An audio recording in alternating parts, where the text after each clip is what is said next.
ये कहानी है जंगल में रहने वाले एक पेड़ के बारे में।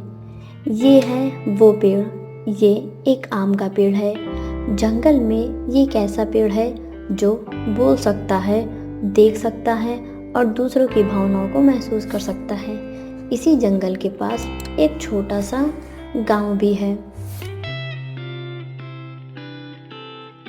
इसी गांव में कई सारे लोग रहते हैं। उस गांव में एक छोटा सा लड़का रहता था जो जंगल में जाकर उस आम के पेड़ के पास खेलता था। एक दिन, अरे ये आम का पेड़ कितना अच्छा है और इस पे कितने अच्छे फल लगे हैं। काश मैं इन फलों को खा पाता। अरे अगर तुमको ये फल चाहिए तो मैं तुम्हें ये फल दे सकता हूँ। अरे तुम बोल सकते हो? हाँ, मैं आम का वो पेड़ हूँ जो बोल सकता हूँ। ऐसा देखकर वो लड़का बहुत खुश हो जाता है और वो रोज उसके पास आता है और खेलने लगता है।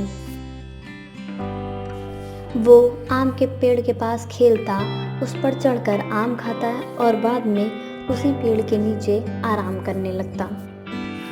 जब भी वो लड़का पेड़ के साथ होता था तो पेड़ को भी बहुत अच्छा लगता था, उसे बहुत खुशी होती थी। लेकिन कुछ दिनों बाद ही रामू रोज पेड़ के पास खेलने नहीं आता था। एक दिन की बात है, रामू चलते चलते पेड़ के पास आया। वह बहुत दुखी था। आम के पेड़ ने कहा, अरे राहुल, तुम्हें क्या हो गया? तुम खेलो ना मेरे साथ। मैं तुम्हारे साथ नहीं खेल सकता हूँ। मैं कोई बच्चा थोड़ी ना हूँ जो तुम्हारे साथ रोज खेलूंगा। मैं अब बच्चा नहीं हूँ जो पेड़ के साथ खेलूंगा। मुझे एक खिलौने चाहिए और खिलौने खरीदने के लिए मुझे पैसों की ज़रूरत है। राहुल, मेरे पास पैसे तो नहीं हैं, लेकिन तुम मेरे ये आम तोड़कर बाजार में बेच दो।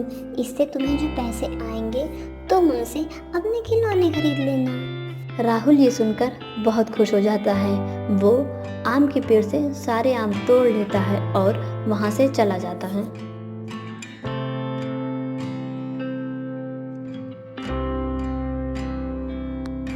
इसके बाद कई दिनों तक राहुल फिर आम के पेड़ के पास नहीं आता है। आम का पेड़ बहुत दुखी हो जाता है। अब कई साल बीत चुके थे। राहुल अब छोटे लड़के से आदमी बन चुका था और जब वो राहुल बड़ा हो गया तो आम के पेड़ के पास वो वापस आता है और आम का पेड़ उसे देखकर बहुत खुश हो जाता है।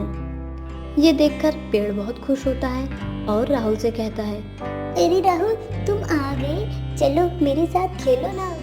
मेरे पास तुम्हारे साथ खेलने का समय नहीं है। तुम्हें दिख नहीं रहा है कि मैं बड़ा हो गया हूँ? मुझे मेरे परिवार के लिए क्या काम करना है। क्या तुम मेरी मदद कर सकते हो?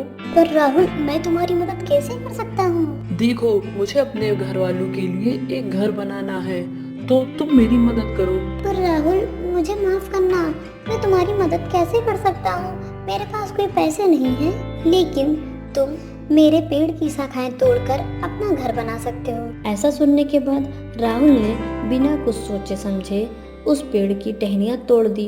उसने एक बार भी नहीं सोचा कि इससे पेड़ को कितनी तकलीफ हो रही होगी। इतना सब होने के बाद भी वो पेड़ खुश था कि वो अपने दोस्त राहुल के कोई काम आया। लेकिन इसके बाद जब राहुल गया तो वो वापस कई सालों तक वहाँ पर नहीं आया। इससे वो पेड़ बहुत दुखी हुआ। कुछ सालों बाद गर्मियों के दिन में राहुल फिर से पेड़ के पास आया। उसे देखकर पेड़ बहुत खुश हो गया। अरे राहुल, तुम आ गए, आओ मेरे साथ खेलो ना। अरे नहीं, अब मैं बूढ़ा हो गया हूँ। मुझे अपनी जिंदगी आराम से बितानी है और मुझे इसके लिए नौकायन करना है। क्या तुम मुझे कुछ दे सकते हो? अरे राहुल, तुम ऐसा करो कि तुम मेरे बचे हुए पेड़ को काट डालो, इसके बाद अपनी बोट बना लो, फिर तुम अपनी नौकायन में जाकर खुश रह सकते हो।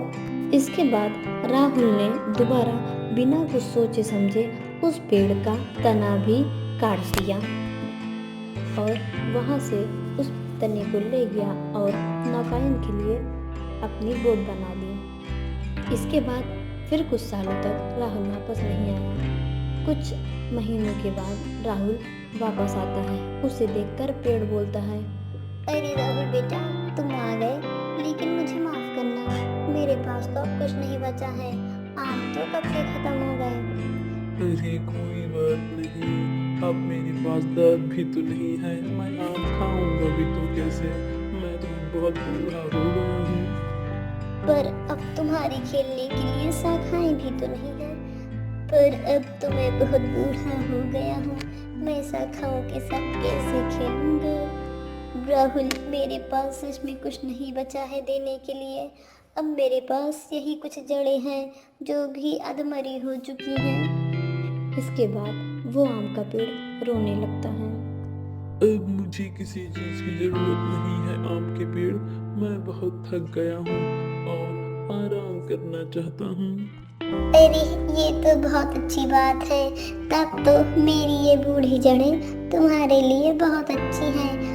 आओ मेरे पास बैठो और आराम करो राहुल।